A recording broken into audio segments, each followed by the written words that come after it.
Hello my dear student, आज हम लोग केमिकल बॉन्ड को डिस्कस करेंगे। तो देख लेते हैं, बहुत वास्ट टॉपिक है, तो हम इसका एक छोटा सा part that is ionic bond को डिस्कस करेंगे। और इस आयनिक बॉन्ड को हम बिल्कुल लो लेवल से हाई लेवल तक ले जाएंगे, क्योंकि आपको पता होगा कि आयनिक बॉन्ड को हम 10th स्टैंडर्ड में पढ़ते हैं, हम आयनिक बॉन्ड को इवन 11th स्टैंडर्ड में पढ़ते हैं। तो हम दोनों स्टैंडर्ड को मिक्स करने की क्या करेंगे, कोशिश करेंगे। ओके, और इसको ज़्यादा से ज़्यादा बेटर करने की कोशिश करेंगे। ओके, स्टार्ट करते हैं। तो सबसे पहली चीज जो हम लोग डिस्कस करते हैं दैट इज केमिकल बॉन्ड। तो एक्चुअली केमिकल बॉन्ड होता क्या है, केमिकल बॉन्ड क्या होता है? अगर आपके पास दो केमिकल स्पीसीज हैं, अगर आपके पास क्या है, दो केमिकल स्पीसीज हैं, ये केमिकल स्पीसीज क्या हो सकती हैं? ये केमिकल स्पीसीज एटम्स हो सकते हैं, ये आयंस हो सकते हैं, ये मॉलिक्यूल्स हो सकते हैं। तो अगर आपके पास दो केमिकल स्पीसीज है, एटम, आयन और मॉलिक्यूल, व्हाटएवर जो भी चीजें हैं आपके पास, तो इनके बीच में लगने वाला ये जो फोर्स ऑफ अट्रैक्शन होता है, यानी दो एटम्स के बीच में, दो आयंस के बीच में, दो मॉलिक्यूल्स के बीच में, एटम, आयन, जो दो केमिकल स्पीसीज के बीच में फोर्स ऑफ अट्रैक्शन होगा, that force of attraction is called chemical bond. So what is chemical bond? Chemical bond is nothing but the force of attraction between two chemical species. Okay. तो अगर दो chemical species एक दूसरे को attract कर रहे हैं, तो उनका नेचर, यानी वो जो दो केमिकल स्पीसीज हैं, वो एटम्स हैं, आयंस हैं, मॉलिक्यूल हैं, जो भी चीजें हैं, तो उसके अकॉर्डिंग हम केमिकल बॉन्ड को वेरियस कैटेगरीज में डिवाइड कर सकते हैं। हम जो केमिकल बॉन्ड है उसको हम बोल सकते हैं chemical bond is of ionic bond या ionic nature. Ionic bond is also called electrovalent bond. Chemical bond is also ठीक है टाइप ऑफ कोवैलेंट बॉन्ड, यानी covalent bond is a type of chemical bond. तो chemical bond के अंदर ionic bond हो सकता है, कोवैलेंट बॉन्ड हो सकता है, कोऑर्डिनेट बॉन्ड हो सकता है, van der Waals force of attraction होते हैं, van der Waals force of attraction, hydrogen bond भी केमिकल बॉन्ड का ही एक टाइप है, as well as metallic bond. तो आप देख सकते हैं ऑलमोस्ट 6 टाइप्स के बॉन्ड को हम डिस्कस करते हैं in just a single heading chemical bond. तो अगर दो केमिकल स्पीसीज एक दूसरे को अट्रैक्ट कर रहे हैं, तो उनके बीच में लगने वाला force of attraction in 6 categories में से कोई भी एक कैटेगरी का हो सकता है। ये ionic, electrovalent, covalent, coordinate, van der Waals force of attraction, hydrogen bond और मेटालिक बॉन्ड। ओके, तो हम एक एक करके इनको डिस्कस करते हैं। तो हम आज का पहला लेक्चर अपना कंसंट्रेट करते हैं किस पे? आयनिक बॉन्ड और इलेक्ट्रोवैलेंट। ओके, तो उससे पहले भी हमारे मन में एक क्वेश्चन आता है, एक छोटा सा थॉट आता है, जो स्टार्टिंग में जब ये बॉन्ड आए तो हर किसी के मन में आया कि एक्चुअली अगर कोई केमिकल स्पीसीज केमिकल बॉन्ड बना रहा है, आयनिक, कोवैलेंट कोई भी बना रहा है, तो उसके पीछे रीजन क्या होगा, उसके पीछे रीजन क्या होगा? ओके, तो लुइस वो फर्स्ट पर्सन थे जिन्होंने इसका कोई एक सेटिस्फैक्टरी आंसर दिया या सेटिस्फैक्टरी एक्सप्लेनेशन दिया कि अगर कोई केमिकल स्पीसीज बॉन्ड बना रहा है, केमिकल बॉन्ड बना रहा है, तो उसका रीजन क्या होगा। तो उन्होंने जो अपना कॉन्सेप्ट दिया वो ऑन द बेसिस ऑफ दिया नोबल गैस। तो उन्होंने नोबल गैस को देखा, तो उन्होंने देखा कि जो नोबल गैसेस हैं दीज आर हाईली स्टेबल। उन्होंने देखा कि नोबल गैस जो है वो हाईली स्टेबल है। तो एक्सेप्ट अगर हम हीलियम को हटा दें, तो every noble gas it might be neon, argon, krypton, xenon, radon, कोई भी आपका नोबल गैस है, तो each noble gas carry 8 electron in its valence shell यानी लास्ट शेल। तो लुइस ने ये देखा कि जो नोबल गैसेस हैं, यानी जो इनर्ट गैसेस हैं, उनके लास्ट शेल में 8 इलेक्ट्रॉन्स हैं, 8 दैट इज ऑक्टेट। तो उन्होंने ये बोला कि अगर आपका कोई भी केमिकल स्पीसीज बॉन्ड बना रहा है, तो वो क्यों बना रहा होगा? वो इसलिए बना रहा होगा कि वो अपनी इलेक्ट्रॉनिक कॉन्फ़िगरेशन को, यानी वो अपने वैलेंस शेल के इलेक्ट्रॉन्स को भी ऐड करना चाह रहा होगा। क्योंकि अगर कोई एलिमेंट अपने कॉन्फ़िगरेशन को ऐड कर दे, तो अकॉर्डिंग टू लुइस वो जो आपका केमिकल है अब वो इनर्ट गैस की तरह बिहेव करने लगेगा, यानी वो स्टेबिलिटी को गेन कर लेगा। तो ये कॉन्सेप्ट था, किसका कॉन्सेप्ट था? लुईस का कॉन्सेप्ट था। ओके, तो हम भी लुईस के कॉन्सेप्ट की हेल्प से हम आयनिक बॉन्ड, इसके बाद कोवलेंट, कोऑर्डिनेट, इन सब बॉन्ड्स को हम क्या करेंगे, डिस्कस करेंगे। ओके, आ गया ना कि why chemical species form bond. Bond क्यों बनाते हैं?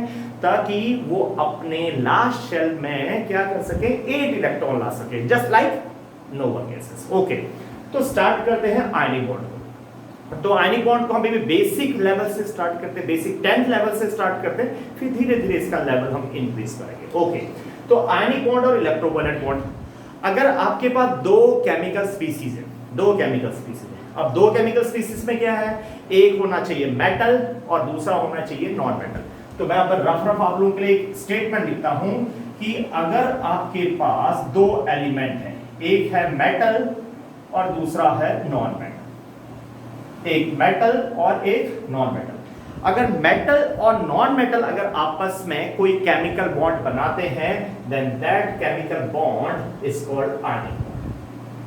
तो फर्स्ट ऑफ ऑल सबसे पहले आपको ये चीज पता होनी चाहिए कि आयनिक बॉन्ड बनता है मेटल और किसके बीच में, नॉन मेटल्स के बीच में। अगर मैं मेटल के कुछ कॉमन एग्जांपल लिख दूं तो जैसे sodium, potassium, calcium, magnesium, etcetera etcetera, तो these are some common metals. और नॉन मेटल के अगर मैं आपके सामने कुछ एग्जांपल्स लिख दूं तो that is chlorine, then fluorine, oxygen, sulphur, nitrogen, etcetera. तो these are some common non metals. तो मेटल और नॉन मेटल जो आपस में केमिकल बॉन्ड बनाएंगे, that chemical bond is called ionic bond. अब एक्चुअली ये बॉन्ड बनता कैसे है? तो बनता ये है कि ये जो मेटल्स होते हैं, एक्चुअली मेटल क्या करते हैं बताओ? मेटल अभी एग्जांपल से भी देखेंगे, मेटल इलेक्ट्रॉन को लूज करते हैं। तो मेटल इलेक्ट्रॉन को लूज करेंगे, ओके, और जो नॉन मेटल है ये क्या करेंगे, ये इलेक्ट्रॉन को गेन करेंगे। तो होता क्या है कि मेटल इलेक्ट्रॉन को लूज करता है, तो लूज करने के बाद जो आयन बनेगा that is called cation, that is called cation. Okay, और नॉन मेटल इलेक्ट्रॉन को गेन करेगा, और इलेक्ट्रॉन गेन करने के बाद जो स्पीसीज बनती है दैट इज कॉल्ड एनायन। तो metal electron lose, cation form किया, non metal electron gain, anion बनाया। तो कैटायन और एनायन, कैटायन और एनायन यानी पॉजिटिव आयन और नेगेटिव आयन के बीच में जो फोर्स ऑफ अट्रैक्शन होता है वो कौन सा होता है?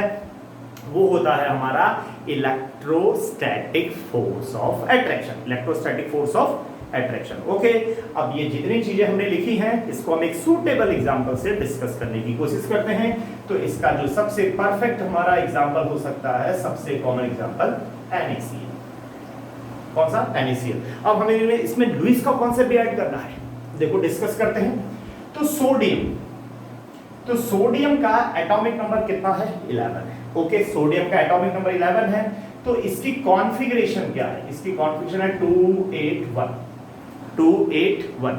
ये कॉन्फ़िगरेशन अभी हम शेल्स के अकॉर्डिंग लिख रहे हैं।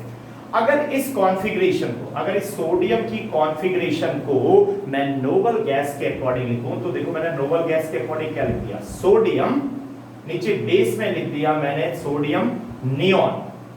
तो नियॉन में आपको पता है कितने इलेक्ट्रॉन्स होते हैं? 10 इलेक्ट्रॉन्स होते हैं और एक सिंगल डॉट बना। ये जो डॉट हमने बना रखा है ये रिप्रेजेंट कर रहा है सोडियम के last shell, valence shell, outermost shell का 1 इलेक्ट्रॉन। तो this is also known as, इसको लुईस सिंबल भी बोलते हैं। तो ये किसका लुईस सिंबल हो गया? ये सोडियम का लुईस सिंबल हो गया। ओके, तो आप इसको ऐसे रिप्रेजेंट करो या ऐसे रिप्रेजेंट करो, कोई फर्क नहीं पड़ता है। ओके, नेक्स्ट, अब क्या होगा? सोडियम के लास्ट शेल में सिंगल इलेक्ट्रॉन है। अब ये सोडियम अपना जो सिंगल इलेक्ट्रॉन है, लास्ट का जो इलेक्ट्रॉन है, इसको लूज करेगा। इसको क्या करेगा? लूज। क्यों करेगा? क्योंकि सोडियम मेटल है, ये देखो मेटल है और मेटल इलेक्ट्रॉन लूज करते हैं। तो इसने लूज किया, तो लूज किया तो इस पे क्या आ गया? Positive charge. हमने कहा था लूज करने पे कैटायन बनेंगे। कैटायन कौन होते हैं? जिन पे पॉजिटिव चार्ज होता है, +1 इलेक्ट्रॉन। ये नेक्स्ट, अब मूव टू Cl। Cl को मूव करते हैं। तो Cl क्या है? नॉन मेटल है। तो Cl का एटॉमिक नंबर कितना है बताओ? अरे हाँ, एक चीज और देखो, जब सोडियम ने एक इलेक्ट्रॉन लूज किया तो अब जस्ट उसके पास कितने इलेक्ट्रॉन्स हैं? उसके पास है 2, 8, यानी लास्ट शेल में 8 हो गए, ऑक्टेट। और देखो 2 8 है, यानी अब ये जो आयन है ये ऑलमोस्ट किसकी तरह बिहेव करेगा, आर्गन की तरह, यानी आर्गन जैसा हो गया है। प्रॉपर्टी तो अलग है लेकिन हम बोल सकते हैं बाई इलेक्ट्रॉन वाइज ये आर्गन जैसा है। Next chlorine, atomic number 17287। Okay, तो अगर हम इसको नोबल गैस के अकॉर्डिंग लिखें तो इसको भी हम नोबल गैस के अकॉर्डिंग, ठीक है, क्या लिख लेंगे, इसको हम नोबल गैस के अकॉर्डिंग अभी लिख लेते हैं आपका Cl को। सपोज करो अभी हमने इसको लिखा नियोन, नियोन यानी 10, और उसके बाद इसमें 7 इलेक्ट्रॉन्स होते हैं, तो क्या 1 2 3 4 5 6 और 1 7। ओके, तो अब हुआ क्या, सोडियम ने तो इलेक्ट्रॉन लूज किया क्योंकि सोडियम मेटल है। अब ये क्लोरीन क्या है, नॉन मेटल है, क्लोरीन नॉन मेटल है, तो नॉन मेटल है तो ये क्या करेगा, ये आपका सोडियम ने जो एक इलेक्ट्रॉन लूज किया है उसको ये क्या करेगा, गेन करेगा। ओके, गेन किया इसने इलेक्ट्रॉन, अब गेन किया तो इसके पास एक एक्स्ट्रा इलेक्ट्रॉन आ गया, तो अगर आपके पास इसके पास एक्स्ट्रा इलेक्ट्रॉन आ गया 8, अब 2 8 7 नहीं है, अब 2 8 8 है, तो 18 इलेक्ट्रॉन तो किस नोबल गैस में होते हैं, 18 इलेक्ट्रॉन तो होते हैं, आप लोगों को पता है इसमें, सॉरी ये नियोन ही है, ये होते हैं आर्गन में, इसमें होते हैं आर्गन में। तो आप देखिए सोडियम ने एक इलेक्ट्रॉन लूज किया 2 8, यानी ये नियोन जैसा हो गया। क्लोरीन ने एक इलेक्ट्रॉन गेन किया, ये कैसा हो गया, आर्गन जैसा हो गया। इस पे पॉजिटिव चार्ज, इस पे नेगेटिव चार्ज, तो हमने क्या कहा था, पॉजिटिव और नेगेटिव यानी कैटायन और एनायन, यानी इन दोनों के बीच में Na पॉजिटिव और Cl नेगेटिव, इनके बीच में जो ये फोर्स ऑफ अट्रैक्शन होगा, इसी फोर्स ऑफ अट्रैक्शन को हम आयनिक बॉन्ड या फिर हम कौन सा बोलेंगे, इलेक्ट्रोवैलेंट बॉन्ड बोलेंगे। तो ये बन गया हमारा आयनिक बॉन्ड। ओके, देखो कितना सिंपल सा है, तो आयनिक बॉन्ड ऐसे बनता है।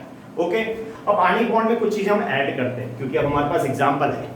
तो ionic bond is form by complete transfer of, ionic bond is formed by complete transfer of electron from one element to another element।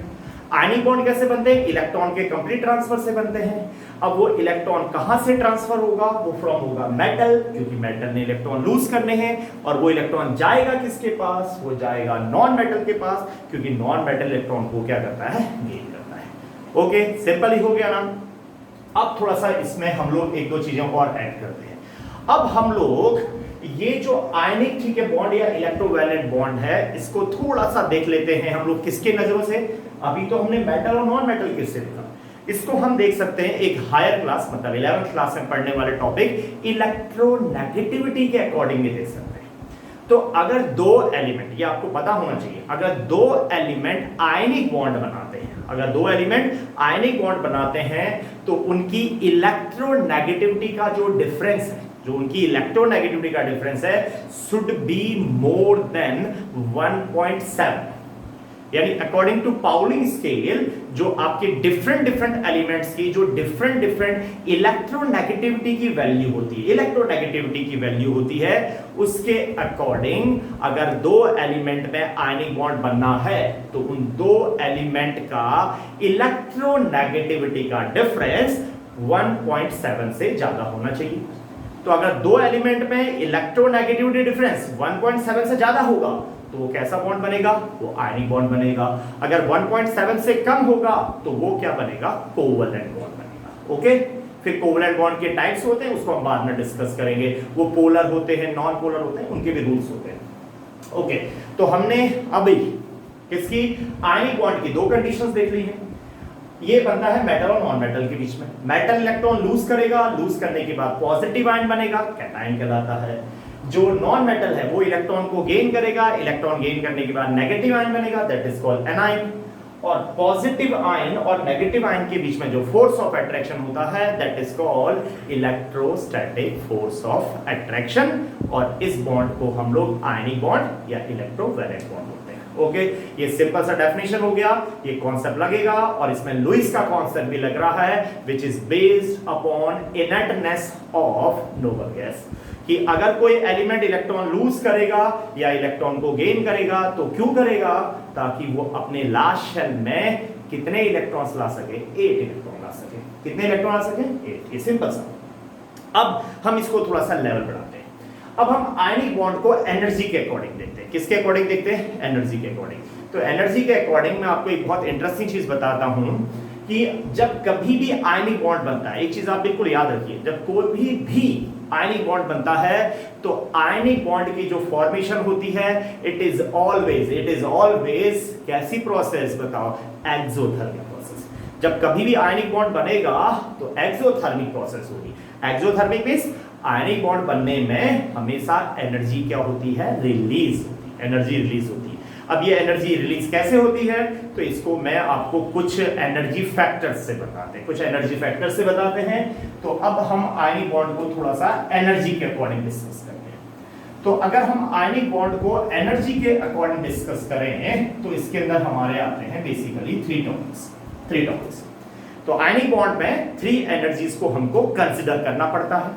जो फर्स्ट है that is called ionization enthalpy, symbol delta HIE। Ionisation enthalpy discuss करना पड़ता है। Second, ionic bond या electrovalent bond में आपको एक चीज और डिस्कस करनी पड़ेगी, that is electron gain enthalpy. अभी बताएंगे क्या होता है electron gain enthalpy, delta H E G. और आयनिक बॉन्ड या इलेक्ट्रोवैलेंट बॉन्ड में आपको एक चीज और कंसीडर करना पड़ेगा, दैट इज लैटिस एंथैल्पी। ये भी बड़ा इंटरेस्टिंग कॉन्सेप्ट है, लैटिस एंथैल्पी,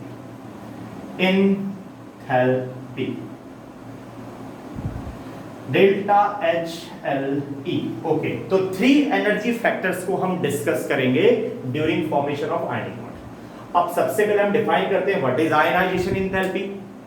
तो जब कोई भी एलिमेंट इलेक्ट्रॉन लूज करता है, देखिए जैसे ये सोडियम ने जब इलेक्ट्रॉन को लूज किया तो लूज करने के लिए उसको हमेशा एक एनर्जी की रिक्वायरमेंट होगी and that energy is called ionization enthalpy.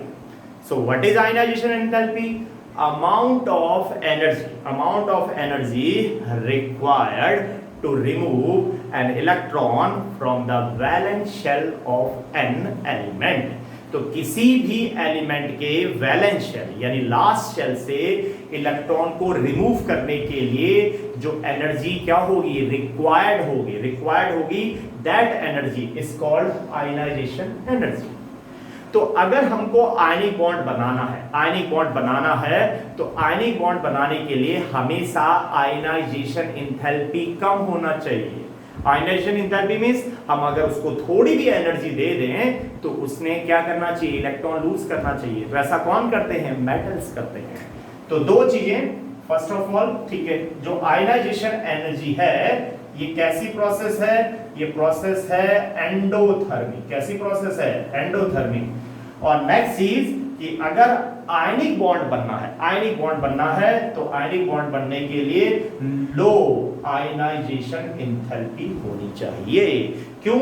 ताकि इलेक्ट्रॉन जल्दी लूज हो और मोर इजीली, जल्दी से हम लोगों का कौन फॉर्म हो जाए? कैटायन। ओके, तो ये तो हो गया आयनाइजेशन एंथैल्पी। ओके, तो लो आयनाइजेशन एनर्जी वाला हमेशा क्या होना चाहिए? मेटल होना चाहिए। Next, move two electron gain enthalpy. अब इलेक्ट्रॉन गेन एंथैल्पी क्या होता है? जब कोई एलिमेंट इलेक्ट्रॉन गेन करता है, देखो चेक करो, क्लोरीन इलेक्ट्रॉन गेन कर रहा है। जब कोई एलिमेंट इलेक्ट्रॉन को गेन करता है तो वो कितनी एनर्जी को रिलीज करता है? वैसे कुछ केसेस में एनर्जी एब्जॉर्ब भी होती है, ऐसा कुछ नहीं है, ठीक है, लेकिन बेसिकली हम नॉन मेटल्स की बात कर रहे हैं तो उनमें ज्यादातर लगभग मोर देन 98 केसेस में एनर्जी रिलीज ही होगी। ओके, तो जब कोई एलिमेंट इलेक्ट्रॉन को गेन करता है तो गेन करने के बाद वो जो एनर्जी क्या कर रहा है? रिलीज कर रहा है, वो एनर्जी कहलाती है, क्या कहलाती है? Electron gain enthalpy. तो विथ फ्यू एक्सेप्शंस, उनको हम रहने देते हैं, अभी हम जस्ट इतना बताएंगे कि इलेक्ट्रॉन जो गेन एंथैल्पी है वो एक्सोथर्मिक है, यानी एनर्जी रिलीज है, लेकिन कुछ केस में एब्जॉर्ब भी होती है। ओके, तो जैसे Cl ले रखा हमने, तो इसमें एनर्जी रिलीज होती है। तो इलेक्ट्रॉन गेन एंथैल्पी एक कैसी प्रोसेस है? एक्सोथर्मिक प्रोसेस है। और आयनिक बॉन्ड की फॉर्मेशन के लिए, किसके लिए बताओ? आयनिक बॉन्ड की फॉर्मेशन के लिए हमेशा हाई इलेक्ट्रॉन गेन एंथैल्पी होना चाहिए, हाई इलेक्ट्रॉन गेन एंथैल्पी। क्यों? क्योंकि अगर इलेक्ट्रॉन गेन एंथैल्पी हाई होगी तो ज्यादा एनर्जी रिलीज होगी, और ज्यादा एनर्जी रिलीज होगी तो वो एलिमेंट बहुत जल्दी इलेक्ट्रॉन गेन करके एनायन बनाएगा। तो हाई इलेक्ट्रॉन गेन अगर एंथैल्पी होती है तो एलिमेंट मोर इजीली इलेक्ट्रॉन को गेन करके क्या फॉर्म करता है? एनायन फॉर्म करता है। ओके, तो दो चीजें क्लियर हो गई। आयनाइजेशन एंथैल्पी एंडोथर्मिक प्रोसेस होती है, एंडोथर्मिक यानी एनर्जी आपको एब्जॉर्ब करनी पड़ेगी और इसकी वैल्यू हमेशा लो होना चाहिए। किसके लिए? आयनिक बॉन्ड की फॉर्मेशन के लिए, कैटायन जल्दी बने। नेक्स्ट, इलेक्ट्रॉन गेन एंथैल्पी, ये क्या है? जब कोई एलिमेंट इलेक्ट्रॉन गेन करेगा, लाइक देखो Cl इलेक्ट्रॉन गेन कर रहा है तो कितनी एनर्जी रिलीज करेगा, एक्सोथर्मिक प्रोसेस है। तो इलेक्ट्रॉन गेन एंथैल्पी हमेशा हाई होना चाहिए, और पूरे पीरियोडिक टेबल में जिस एलिमेंट की इलेक्ट्रॉन गेन एंथैल्पी सबसे ज्यादा होती है, सबसे ज्यादा नेगेटिव होती है, एनर्जी रिलीज होती है, वो क्लोरीन ही होता है। कौन होता है? क्लोरीन। ओके, तो दो केसेस आ गए। अब देखिए लेवल बढ़ता जा रहा है। अब हम आयनिक बॉन्ड को एक दूसरे लेवल से भी डिफाइन कर सकते हैं। हमने आयनिक बॉन्ड को सबसे पहले कैसे डिफाइन किया? हमने कहा आयनिक bond is form between metal and non metal. ये मेटल और नॉन मेटल के बीच में बनेगा। मेटल इलेक्ट्रॉन को लूज करेगा, नॉन मेटल इलेक्ट्रॉन को गेन करेगा। फिर हम एक कॉन्सेप्ट लाए इलेक्ट्रोनेगेटिविटी का। हमने कहा कि अगर आयनिक बॉन्ड बनना है तो जो वो दो एलिमेंट है उनमें इलेक्ट्रोनेगेटिविटी का डिफरेंस 1.7 वैल्यू से ज्यादा होना चाहिए। अब एक डेफिनेशन और आ गई। अगर आयनिक बॉन्ड बनना है तो आयनिक बॉन्ड बनने के लिए एक एलिमेंट की आयनाइजेशन एंथैल्पी लो होना चाहिए, और जो सेकंड एलिमेंट है उसकी इलेक्ट्रॉन गेन एंथैल्पी हाई होना चाहिए। अगर आप थोड़ा सा दिमाग लगाएंगे और थोड़ा सा अपने आप भी स्टडी करेंगे तो आप देखेंगे ये जितनी भी स्टेटमेंट मैंने बोली है ये बोलते समय डिफरेंट है, लेकिन एक्चुअली हर किसी का मीनिंग क्या है? सेम है। अब आते हैं हम लास्ट फैक्टर। कौन सा फैक्टर बताओ? Lattice enthalpy. ये भी बड़ा इंटरेस्टिंग है। अब लैटिस एंथैल्पी को डिफाइन करने के दो तरीके हैं। इसमें से मैं डिफाइन करता हूं फर्स्ट तरीके से, ठीक है? फिर मैं आपको सेकंड तरीका भी बताऊंगा। सेम होता है। अब वो होता क्या है? कोई भी आयनिक कंपाउंड है, जैसे एग्जांपल NaCl लेते हैं, कोई भी एक आयनिक कंपाउंड है, तो आयनिक कंपाउंड्स है तो आयनिक कंपाउंड्स किसके बीच में बनता है? आयंस के बीच में बनता है। दिख रहा है Na पॉजिटिव और किसके बीच में बन रखा है? Cl नेगेटिव के बीच में बन रखा है। तो कोई भी जो आयनिक कंपाउंड है आयंस के बीच में, पॉजिटिव और कौन सा आयन बता? नेगेटिव आयंस है। तो किसी भी आयनिक कंपाउंड में, आयनिक कंपाउंड जनरली सॉलिड्स होते हैं, तो आयनिक कंपाउंड में अगर हमको आयंस को, ये Na पॉजिटिव Cl नेगेटिव है, अगर हम इन दोनों आयंस को एक दूसरे से सेपरेट करना चाहें और इतना सेपरेट करना चाहें कि इनके बीच में अब कोई इलेक्ट्रोस्टैटिक फोर्स ऑफ अट्रैक्शन ना रहे, कोई नन, तो इसके लिए हमको जितना भी वर्क डन करना पड़ेगा, इसके लिए हमको जितनी भी एनर्जी देनी पड़ेगी, that energy is called lattice enthalpy. That energy is called lattice enthalpy. तो समझ में आया आपको लैटिस एंथैल्पी क्या होती है? लैटिस एंथैल्पी का मींस होता है कि जब कोई आयनिक कंपाउंड्स में से आयंस को अगर हमको एक दूसरे के सेपरेट करना है, एक दूसरे अलग अलग करना है, तो उसके लिए कितना एनर्जी रिक्वायर्ड होगा। ये मैं एरो में लिख देता हूं, कितनी एनर्जी रिक्वायर्ड होगी, रिक्वायर्ड। ओके, अब ये जो लैटिस एंथैल्पी है ये बेसिकली दो फैक्टर्स पे डिपेंड करती है। एक डिपेंड करती है चार्ज पे। किस पे डिपेंड करती है? चार्ज पे। तो चार्ज के ये डायरेक्टली प्रोपोर्शन होती है, यानी lattice enthalpy is directly proportional to charge. अब मैं एग्जांपल दिखाता हूं आप लोगों को, ठीक है? क्या चीज? वो एग्जांपल ये है कि जैसे सपोज करो हम लोगों के पास एक एग्जांपल NaCl है, तो Na पे यूनिट पॉजिटिव, Cl पे unit negative, 1 positive 1 negative. Next हमारे पास CaO है, कैल्शियम ऑक्साइड है, तो कैल्शियम ऑक्साइड में कैल्शियम पे 2 पॉजिटिव और इसमें 2 नेगेटिव। तो अगर हम इन दोनों को कंपेयर करें तो यहां से आपको दिख रहा है इसमें चार्ज ज्यादा है, 2 पॉजिटिव 2 नेगेटिव, इसमें चार्ज कम है, 1 पॉजिटिव 1 नेगेटिव। और क्या बोला था हमने बोला था charge directly proportional to lattice energy. तो किसकी लैटिस एनर्जी ज्यादा होगी?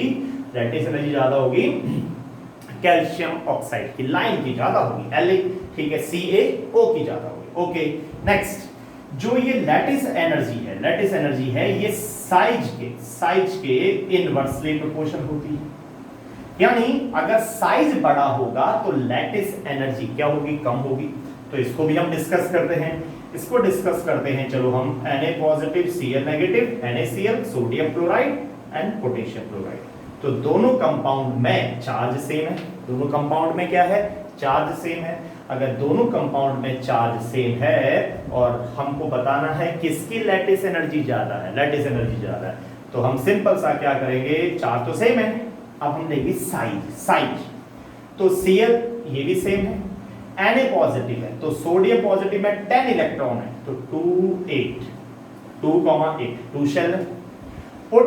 पोटेशियम में कितने इलेक्ट्रॉन होते हैं? 19, एटॉमिक नंबर 19, लेकिन 1 पॉजिटिव है, 1 इलेक्ट्रॉन लूज कर दिया उसमें, तो कितने बचे? 18, तो 2,8,8। तो अगर हम इन दोनों आयंस को देखें तो सोडियम में 2 शेल्स हैं और पोटेशियम में कितने शेल्स हैं? 3 शेल्स हैं। ओके, तो किसका साइज बड़ा है? सोडियम का साइज छोटा है, पोटेशियम का साइज बड़ा है, और साइज बड़ा होगा तो लैटिस एनर्जी कम होगी। किसकी लैटिस एनर्जी ज्यादा होगी? NaCl की लैटिस एनर्जी ज्यादा होगी। तो लैटिस एनर्जी क्लियर हो गया। अभी लैटिस एनर्जी इसलिए भी इंपॉर्टेंट हो जाती है, मैं आपको अभी एक तरीके से और डिफाइन करूंगा, मैंने प्रॉमिस किया।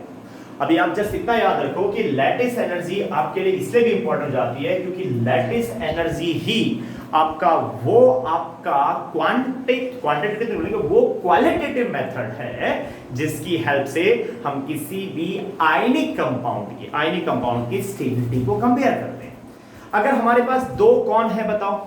अगर हमारे पास दो आयनिक कंपाउंड है, ओके, वैसे क्वांटिटेटिवली भी कर सकते हैं, हम मेजर भी कर सकते हैं उसको। अगर हमारे पास दो आयनिक कंपाउंड है और उन आयनिक कंपाउंड की स्टेबिलिटी को हमको कंपेयर करना है, हमको बताना है कि which one is more stable and which one is less stable, तो हम लोग क्या करेंगे? हम लोग उनकी ठीक है लैटिस एनर्जी को मेजर करेंगे। ओके, लैटिस एनर्जी को इसके बाद बनाएंगे क्योंकि ये वीडियो बहुत ज्यादा बड़ा हो जाएगा। तो लैटिस एनर्जी को भी कैलकुलेट करने का, अभी तो हमने सिंपल बताया ना, लैटिस एनर्जी को भी कैलकुलेट करने का एक मेथड होता है and that method is called born-Haber cycle.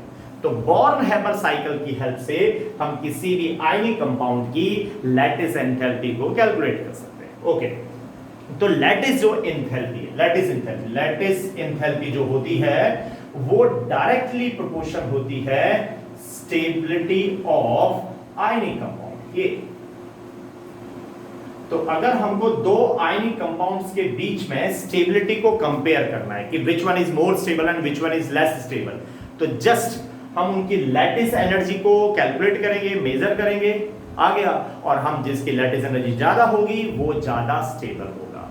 और अगर हम इसको केवल क्वालिटेटिवली मेजर करना चाहते हैं तो आपके पास दो मेथड्स हैं। Okay, Na positive Cl negative, Ca2 positive oxygen 2 negative, इसकी लैटिस एनर्जी ज्यादा है। क्यों ज्यादा है? चार्ज ज्यादा।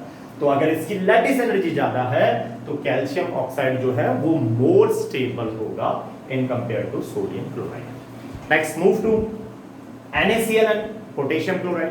तो इन दोनों में लैटिस एनर्जी NaCl की ज्यादा है। क्यों है? क्योंकि उसका साइज छोटा है तो लैटिस एनर्जी ज्यादा है। तो जिसकी लैटिस एनर्जी ज्यादा होगी तो उसकी स्टेबिलिटी भी क्या होगी बताओ? ज्यादा होगी। ओके, अब हम आते हैं, मैंने कहा था आप लोगों को कि मैं आपको लैटिस एनर्जी की एक डेफिनेशन और बताऊंगा। ओके, तो लैटिस एनर्जी को अगर आप ऐसे डिफाइन करो कि कोई आयनिक कंपाउंड है और आयनिक कंपाउंड्स में से आपको आयंस को सेपरेट करना है, तो उसके लिए हमेशा एनर्जी रिक्वायर्ड होती है।